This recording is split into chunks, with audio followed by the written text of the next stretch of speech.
2020년 12월 22일 화요일 방송을 시작하겠습니다. 장기 미제 사건을 하나 더 해보려고 합니다. 이번 사건은 부산 고교생 매물도 변사 사건이고요. 예. 이것도 SBS 그것이 알고 싶다 732회에 방영이 됐다고 하더라고요. 그래서 좀 정리를 해봤습니다. 이렇게 시작해 보겠습니다. 일단 이제 사건 개요를 알아야겠죠. 사건 개요부터 시작하겠습니다. 2009년 8월 22일 오후 2시 그 2군 실종된 2군 나중에 변사체로 발견됐죠. 그 2군은 2009년 8월 22일 오후 2시에 이제 좀 씻고 집에서 나갔답니다. 그리고 나간 다음에 그 통장에서 2만 원을 인출했다는 것이 확인되었죠. 그 다음 14시 45분 그러니까 오후 2시 45분 구남역에서 승차했습니다. 이게 이제 부산 지하철 2호선이라고 하더라고요. 그리고 15시 24분 오후 3시 24분 서면역에서 하차 서면역.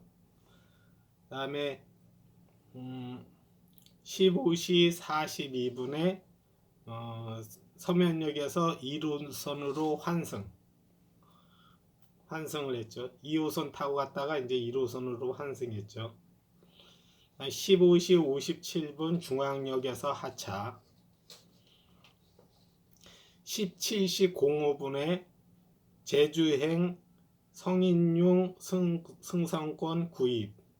승선하는 모습이 사진으로 찍혀 있죠. 어느 여행객이 사진으로 찍었는데 거기에 이제 줄 서서 이제 승선하는 것이 찍혀 있죠. 이건 다 확인된 내용입니다. 다음 18시 36분 그거는 이제 배 탄 2군의 모습이 찍힌 건데 배 안에서 3등 선실에서 찍힌 사진이 있는데 신발장 옆에 웅크리고 앉아 있었습니다. 2군이 사진을 찍은 여행객의 진술에 따르면 근심 가득한 얼굴을 하고 있었다고 합니다. 근심 가득. 그 사진을 보니까 쭈그리고 앉아가지고 이렇게 하고 있는 것이 이렇게 좀 암울해 보이더라고요. 제가 보더라도. 그와 반면에 다른 어떤 여행객은 그와 상반된 진술을 했습니다. 그게 그것이 알고 싶다에 나오더라고요. 근데 그 사람 그 여행객은 2군은 밝은 표정이었고 별다른 이상 징후는 없었다고 진술했죠. 그리고 8월 23일 새벽 3시 그 다음 날이죠. 배 타고 간단 말이야. 배 타고 가는데 제주도까지는 오후 6시쯤에 출발해서 그 다음날 도착하나 봐요. 꽤 먼가 봐. 부산에서 제주도까지 가는 시간이 꽤 걸리나 보더라고요. 그 다음 날인 23일 새벽 3시에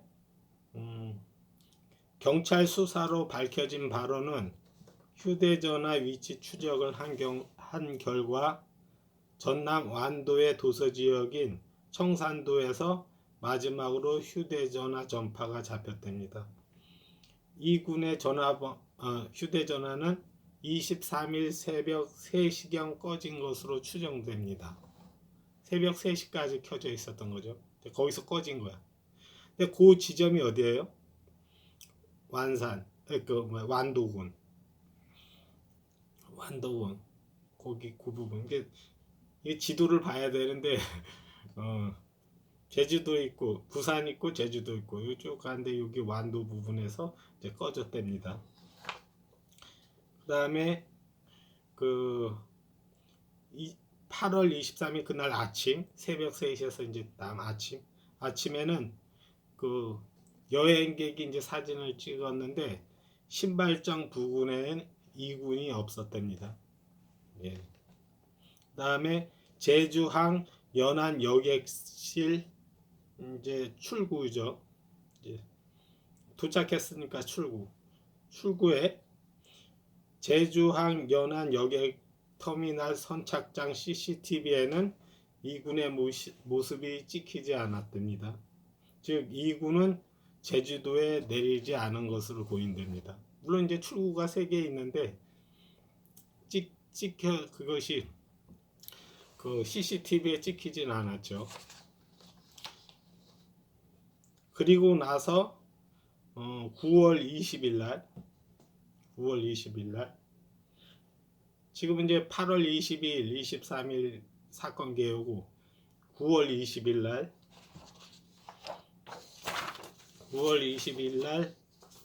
오전 10시 20분경 경상남도 통영시 매물도 해안가를 청소하던 어촌계장 60살 김모 씨가 심하게 부패한 시신을 발견해 경찰에 신고했답니다. 거의 100골만 남은 상태였으나 허리에서 무릎까지는 장기 일부와 살점이 남아 있었고 옷은 팬티만 입고 있는 남성 시신이었답니다. 그렇죠?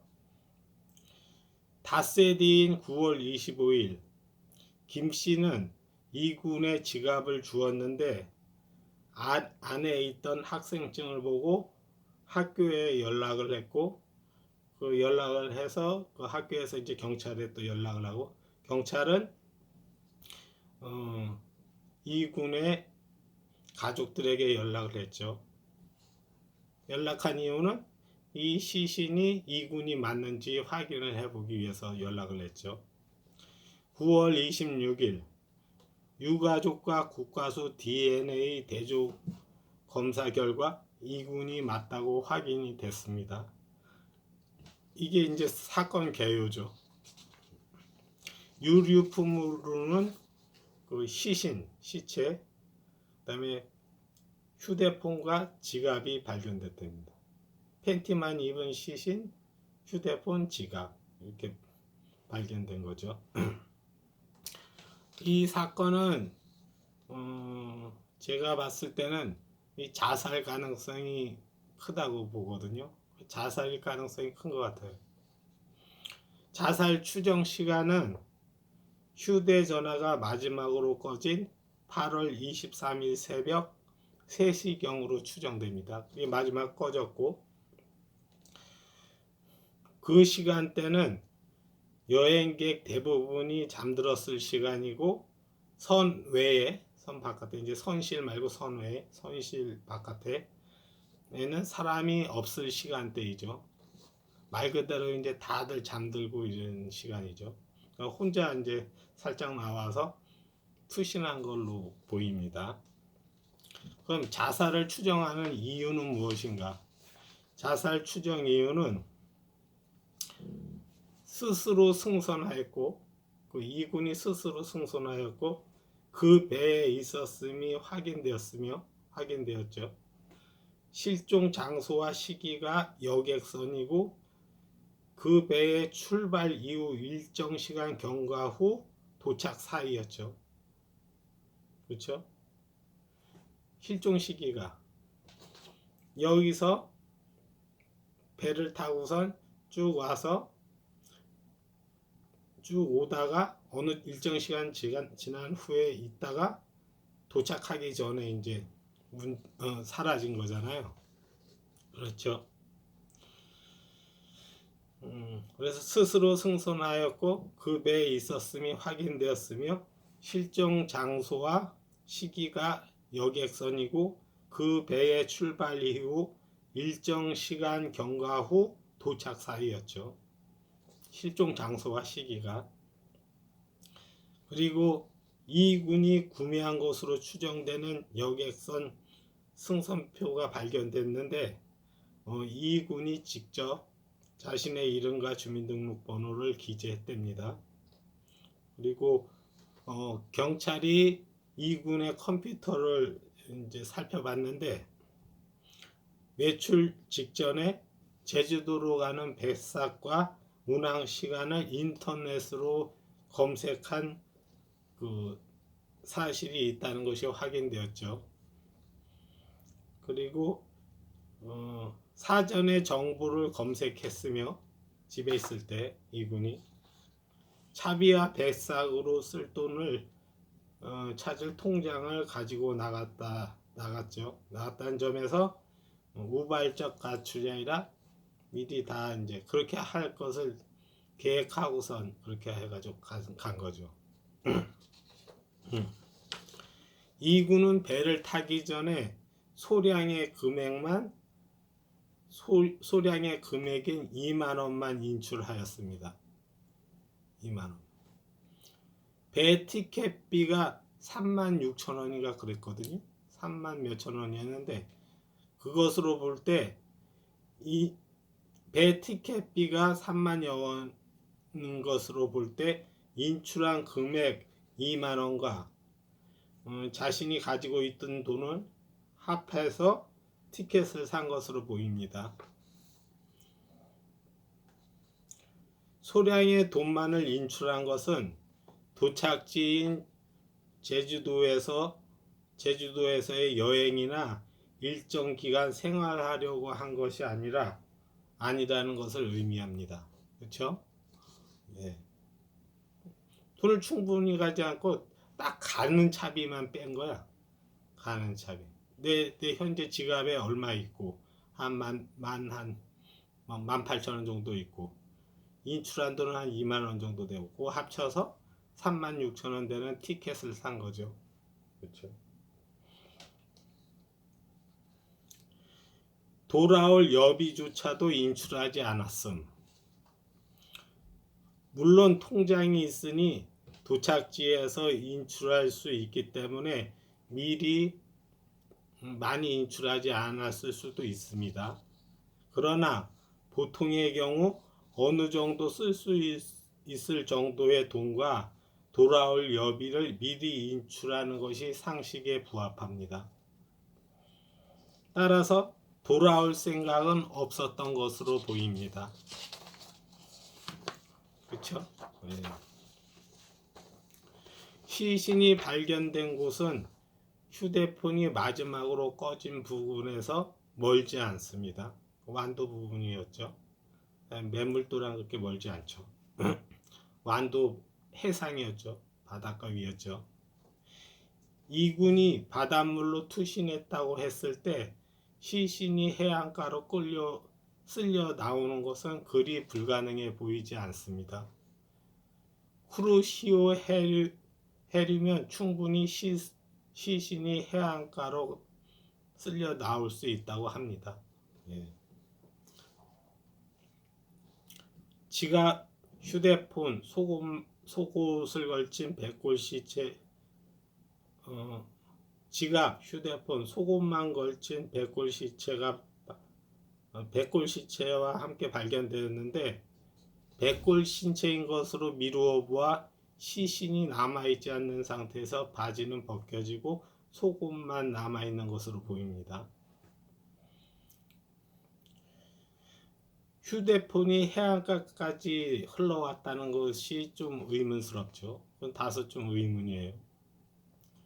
휴대폰은 바다에 빠지면 바로 가라앉을 수 있기 때문이죠. 그렇죠? 나머지는 설명이 되는데 이 휴대폰은 좀 잘 설명이 안 되는 거야. 그러나 만약 손에 휴대폰을 꽉 쥐고 사후 경직된 경우라면 해안가까지 흘려왔을 가능성이 없지는 않다. 손에 쥐고 있었어. 물에 떨어지지 않고 떨어질 때 뭐 나머지는 지갑하고 뭐 이런 거 뭐 바지에 호주머니에 넣었다 하더라도 쥐고선 뛰어내렸을 때 휴대폰 휴대폰 지고 뛰어내렸다면 이거 꽉 쥔 상태에서 물 꼬록꼬록 먹으면서 꽉 쥔 상태에서 이따 나중에 이제 풀려가지고 이제 바닷가 거기에서 발견될 수도 있죠. 그 외에 납치나 사고, 기타 가능성은 매우 희박해 보이죠. 예. 그래서 자살일 가능성이 좀 높다고 보는 거죠. 자살 동기도 딱히 짚히는 건 없고 자살 징후도 없었습니다. 뭔가 인생관이나 내면의 갈등이 있어서겠지만 정확히 알 길은 없죠. 우리가 이군의 성격이나 성향에 비추어 자신의 고민을 주위 사람들에게 말하지 않고 스스로 오랜 동안 고민한 것으로 추정될 뿐이죠. 예. 끝이에요. 그렇게 보입니다. 이 사건은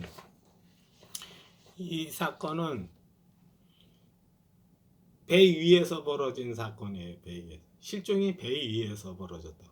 여기서부터 여기까지. 그러니까 이군이 어디에 있었다는 게 다 확인이 된 사건이죠.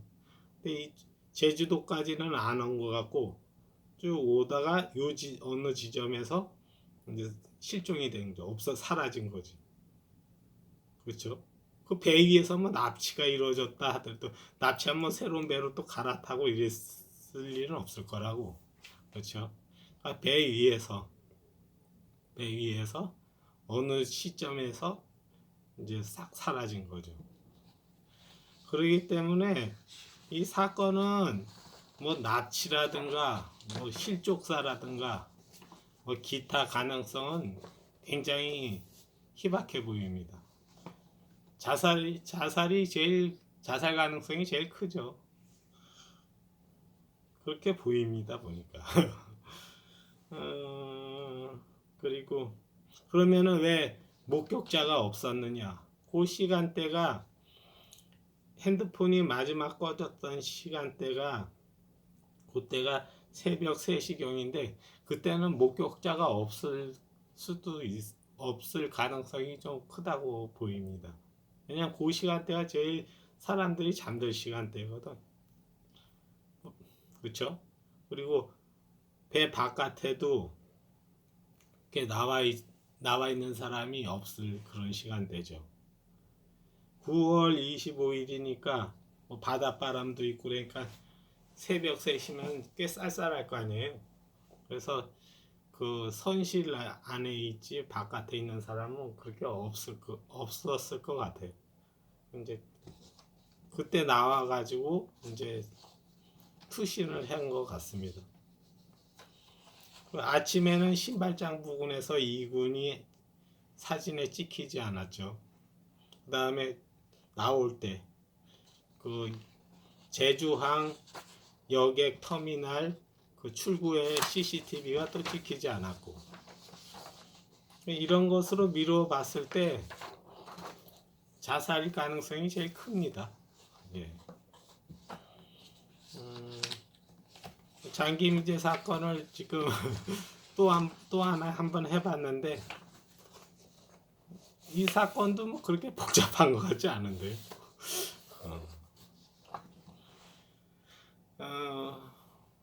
오늘 방송은 이게 답니다. 예. 어제 제가 방송했던 화성 여대생 그 살인 사건 그거 여담이나 좀 할까요? 예. 그 여담 좀 해보겠습니다. 시간도 19분밖에 안 됐으니까. 부산 여대생 사건은 좀 뭐랄까 특징이 뭐냐면 가족애가 굉장히 돈독했어. 그래서 보니까 그 동생하고도 사이가 좋고 누나가 동생들하고 사이도 좋고 떡볶이 먹고 뭐 같이 문자도 수시로 하는 거 보니까 가족애가 돈독했던 걸로 보여요. 부모님도 그 자기 딸이 안 오니까 걱정하고 보통 집은 어때요? 뭐 여대생이고 이러면은 그 보통 딸이 좀 늦게 들어오더라도 뭐 늦게 들어왔다고 해서 바로 실종 신고 내고 그러지 않거든요. 근데 그 집은 좀 특이한 것 같아. 왜냐하면 딸이랑 연락이 안 되는 거야. 이제 엄마가 오늘 좀 늦거든? 애가 올 때가 됐는데 11시까지, 오후 11시까지 오지 않는 거야. 그렇다고 해서 보통 일반 집 같은 경우에는 11시까지 오지 않는다고 해서 경찰에다 실종 신고하지 않거든. 그럼 얘가 좀 늦는구나, 뭐 친구네 집에 갔나 뭐 이래지.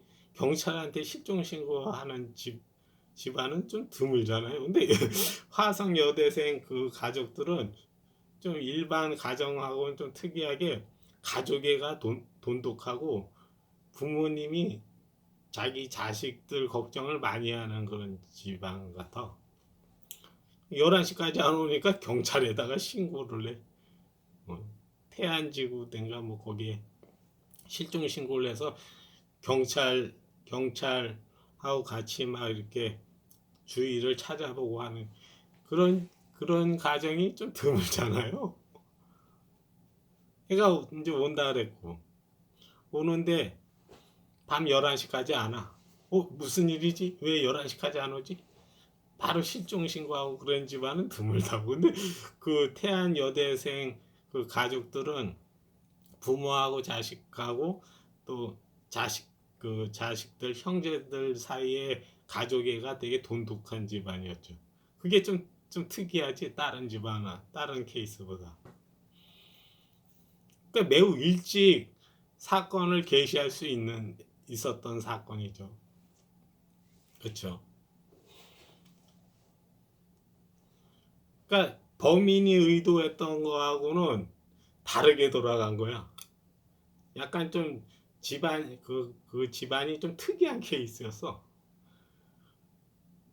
얘는 범인은 어떻게 생각했어요? 보통 집안 같으면 어때요? 보통 집안 같으면 애가 늦게까지 안 들어와. 보통 집 같은 경우에는 뭐 남매지간에 서로 문자하고 그러지 않잖아요. 뭐 현실 남매 이런 그 동영상 보더라도 현실 남매면 남매들끼리 아웅다웅 뭐 다투기도 하고 뭐 이런 게 보통의 가정의 모습이잖아요. 그렇잖아요. 근데 이쪽 그 화성 여대생 집안은 그렇지 않았어. 동생하고 사이도 되게 좋고 부모님하고도 사이가 되게 좋은 그런 화목한 집안 케이스였다고. 그렇죠. 이 범인은 어떻게 생각했냐면 휴대폰을 두고 이렇게 오면은 여기 있는 보통의 집안이면 어때요? 얘가 온다 그랬는데 11시까지 안 와 그러면 경찰대 실종 신고 안 할 거라고 보통 가정이라면. 그리고 어떻게 해요? 뭐 기다려 보다가 그래도 연락이 없어. 뭐 전원이 꺼져 있어. 그래. 이게 왜 이래지? 뭐 이 정도일 거 아니에요.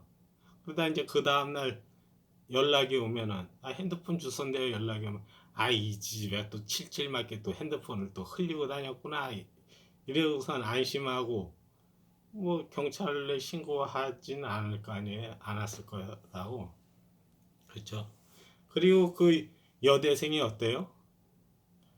바깥으로 내도는 성격이 아니라 일정 시간 되면 집에 딱딱 들어오는 그런 모범적인 학생이었던 것 같아요.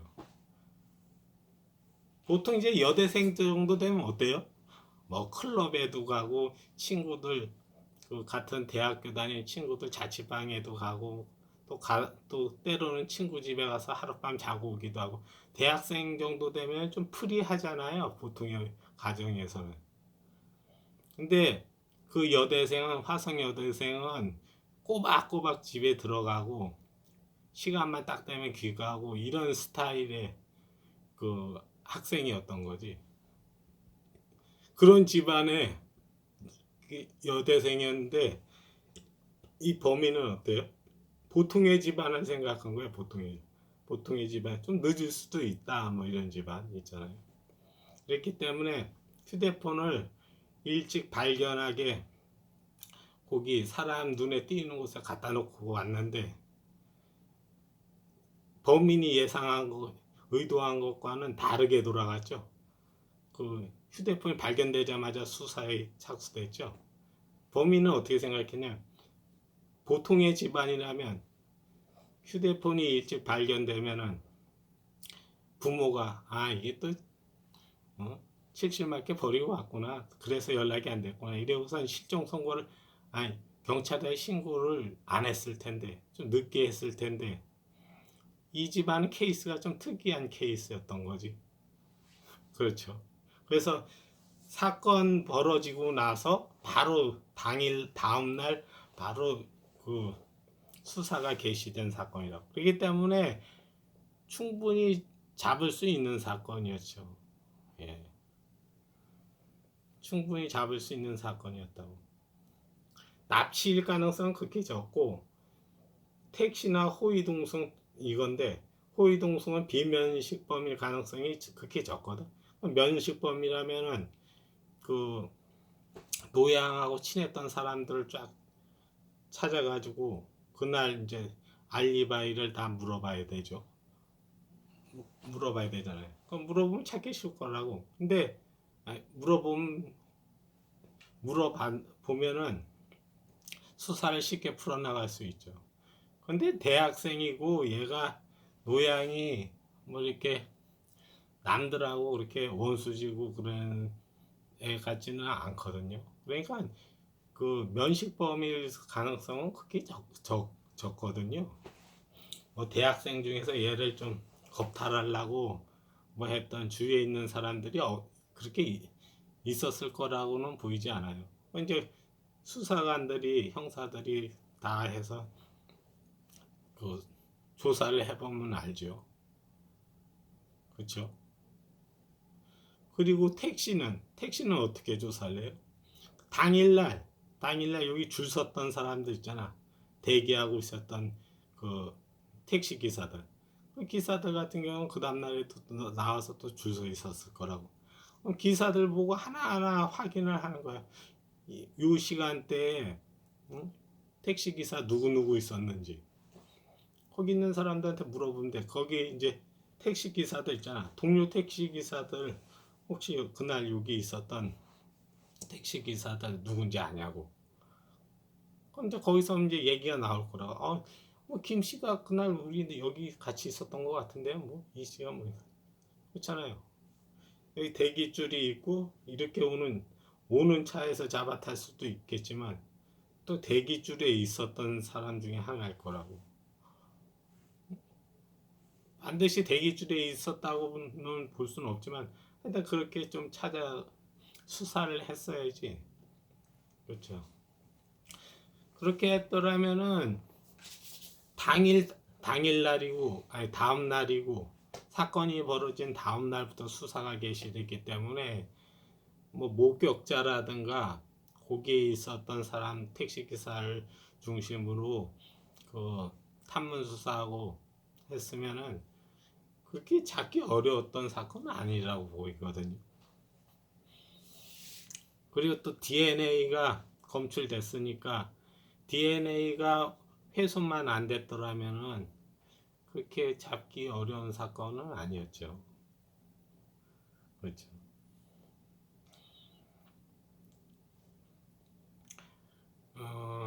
근데 택시 기사였다면 그게 좀 제가 좀 의문이거든. 의문이라기보다도 좀 뭐냐면 그 노양을 처음에 태우기 전부터 뭐 이렇게 강간을 할 생각이었는지 그런 생각이었으면은 그 전부터 그런 거에 대한 좀 생각이 있었겠지. 왜냐면 흉기를 장만해야 되거든. 흉기. 근데 택시 기사 같은 경우에 보통 흉기를 장만하고 있지 않잖아요. 그런 마음을 품고 평상시에 이제 그런 마음을 품고 있던 사람이 있었다면 흉기 같은 걸 갖고 있을 수 있지. 괜찮아요. 그렇다면은 그런 사람이라면은 좀 반복성을 띌 수도 있거든. 그 한 번 성폭행하고 또 성폭행하고 이렇게 반복적으로 상습범일 가능성이 좀 있죠. 뭐 그런 것도 그런 생각도 좀 해보고 흉기 없이도 제압할 수는 있지. 흉기 없이도. 뭐 상대방이 택시 기사 같은 경우는 아무래도 나이 차이가 많이 날 거라고 여대생하고 제가 많은데 이 사람이 좀 덩치가 있고 뭐 이런데 여자 겁을 줘가지고 그렇게 할 수도 있겠지만 그래도 그 제압 그렇게 한거불능할 정도로 제압할 정도면 아무래도 칼이 있어야 될 거라고. 칼이나 흉기가 있어야 될 거라고. 그렇죠. 예. 그래서 이제 범인은 그 전부터 이런 거에 대한 환타지가 있었다든가 뭐 강간을 실행해야 할 그런 의도를 평상시에 좀 갖고 있었던 사람이야. 그렇죠. 그래서 이제 타고선 마침 이렇게 하다 보니까 그런 건수가 생겨서 이제 그런 일을 벌였겠죠. 뭐 그렇게 보입니다. 오늘 방송은 이 정도로 하겠습니다. 들어주셔서 감사합니다.